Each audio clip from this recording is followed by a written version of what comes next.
Inspector राज अब नहीं है, अंग्रेज चला गया। पदाधिकारी को अब हमारे private association, private school association के प्रबंधन और शिक्षक को सम्मान देना होगा। और जो पदाधिकारी आपको सम्मान नहीं देता है, पदाधिकारी का काम नहीं है कि अखबार में जाके बोलो कि हम इस स्कूल पर केस कर देंगे। अगर तुम्हें कुछ करना है तो कागज में बोलो। पदाधिकारी को कोई जरूरत नहीं है अखबार में बयान देने का। पदाधिकारी आपका सम्मान करे, ये सरकार चाहेगी। मैं इस बात का भरोसा आपको दिलाना चाहता हूं। और मित्रों, अगर आप नहीं होते तो समाज में शायद शिक्षा का, अभी बात हो रही थी, चले गए वो father Christo, Saint Michael school Patna में। लोग बोलते हैं कि हमारे बच्चे का सेंट माइकल में एडमिशन हो जाए। क्यों नहीं बोलते हैं कि सरकारी स्कूल में एडमिशन हो जाए? और उस स्कूल की जब बात आती है तो नियम कानून में आप तो सरकार तो कुछ करेगी नहीं, और जब कोई कुछ कर रहा है तो उसको सम्मान देने में भी कोताही देने का काम सरकार नहीं करेगी। ये मैं सरकार की ओर से आपको आश्वासन देना चाहता हूं। ये बात सही है, मुझे बोलने में कोई दिक्कत नहीं है कि नीतीश कुमार जी के नेतृत्व में एजुकेशन और शिक्षा के मामले में सुधार हुआ है, लेकिन उस सुधार को अभी बहुत आगे बढ़ाने की जरूरत है। और ये तभी बढ़ेगा जब अधिकारी, सरकारी पदाधिकारी अपने दिल को बड़ा करेगा, इंस्पेक्टर राज नहीं लाने का प्रयास करेगा। और बिहार में पदाधिकारियों में ये दिक्कत है। कभी कभी मैं बोल जाता हूं तो बोलते हैं दिलीप जायसवाल क्या बोल जाते हैं। सच्चाई में बोलता हूं। मैं जिस दिन मंत्री के, मिनिस्टर के कुर्सी पर बैठा, मैंने कहा कि मिनिस्टर का कुर्सी भ्रष्टाचारी नहीं होगा। मंत्री अगर बिहार सरकार का भ्रष्टाचारी होगा तो बिहार के लोगों को न्याय नहीं मिल पाएगा। और मित्रों, मैं पहला मिनिस्टर हूं जो अपने ही ऊपर उंगली दिखाकर मैंने कहा कि मिनिस्टर को भ्रष्टाचारी नहीं होना चाहिए। और आज पूरे बिहार में राजस्व मंत्री के बारे में लोग जानते हैं कि एक ईमानदार दिलीप जायसवाल राजस्व मंत्री है, जो किसी को भी सुधारने के लिए कोई भी फैसला ले सकता है। इसलिए मित्रों, आप चिंता ना करें। इन सब छोटी छोटी समस्याओं से चिंता नहीं करें।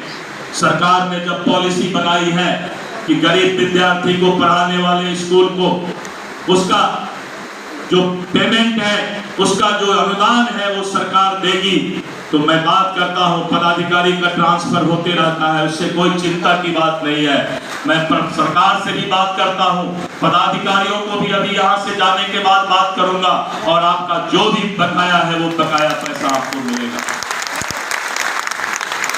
पैसा क्यों बकाया रखेगा सरकार भाई? पैसा देने का अगर ताकत नहीं है तो कानून ही मत बनाओ। पैसा भी नहीं देंगे, कानूनों बनाएंगे कैसे? ये नहीं हो सकता। ये पदाधिकारी लोग बीच में ऐसा करते हैं। सरकार की इच्छा है, लेकिन कुछ पदाधिकारी है जिसका काम ही है पेच मारते रहना। सुबह सो के भी उठता है तो पेच मारते रहना। ऐसा पेच मारने वाले पदाधिकारी ही बिहार के विकास में सबसे बड़ा दुश्मन है।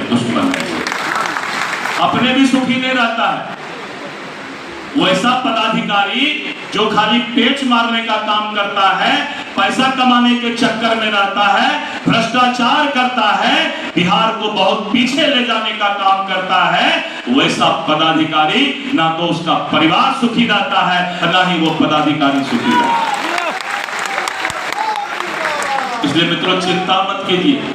ऐसा मत सोचिए कि पैसा कमा लिया तो वो सुखी है। कोई सुखी नहीं है दुनिया में पैसा वाला। पैसा वाला वही सुखी है जिसके अंदर सात्विक भावना है, परोपकार की भावना है। मनुष्य का जन्म ही परोपकार के लिए हुआ है। जो परोपकार नहीं कर सकता वो जिंदगी में कभी सुखी नहीं रह सकता है, चाहे उसके पास पैसा हो, चाहे उसके पास एजुकेशन हो, चाहे नाम और शोहरत हो। मित्रों, इसलिए आपको चिंता करने की आवश्यकता नहीं। मैं अगर सरकार में भी हूं, उसके बाद भी अपने व्यवस्था को भी जगाने की जरूरत पड़ेगी तो दिलीप जायसवाल लाठी लेके खड़ा है वहां।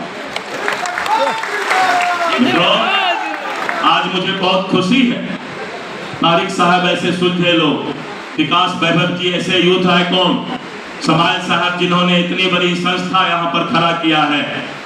मुझे बहुत खुशी है आज देख करके।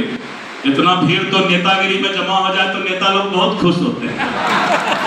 3-4 दिन चर्चा करेंगे।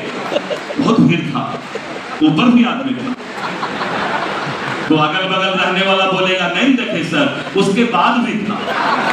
कहाँ था भाई? यार लोग चौराहा पर था क्या? इसीलिए ये कोई मामूली बात नहीं है। जितने लोग आज ईमानदारी से यहाँ बैठे हुए हैं, ये बहुत बड़ी ताकत है, ये बहुत बड़ी ताकत है। इस ताकत को जगाए रखना, इस ताकत को जगाए रखना, कोई नहीं सामने आएगा और आपका इस बिहार के अंदर सम्मान मिलेगा, आपका अधिकार मिलेगा। मित्रों, चिंता करने की जरूरत नहीं। और मैं तो राव साहब बोलने वाला हूँ। मैं तो तारिक साहब जानते हैं, मैं किशनगंज से 20 साल से चुनाव जीतता हूं।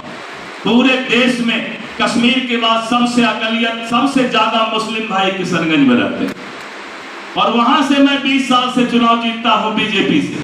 सोच सकते हैं कैसा गंगा जमनी और कैसा इंसानियत और मानवता का रिश्ता मेरा होगा। लोगों को सीखना चाहिए कि राजनीति जात पात धर्म में बांटने के लिए नहीं होता है। राजनीति मानव परिकार, मानव का परोपकार और मानव सेवा और इंसानियत के लिए होता है। इसलिए मित्रों, आपसे आज मिलकर बहुत खुशी हुई। मैं बहुत देर बैठा था, बहुत देर से बैठ के मैं हर चीज देख रहा और लगा कि नहीं, आपके अंदर है, आप चाहते हैं बिहार को विकास के, जो विकास वैभव जी ने कहा, इनका नाम ही विकास है।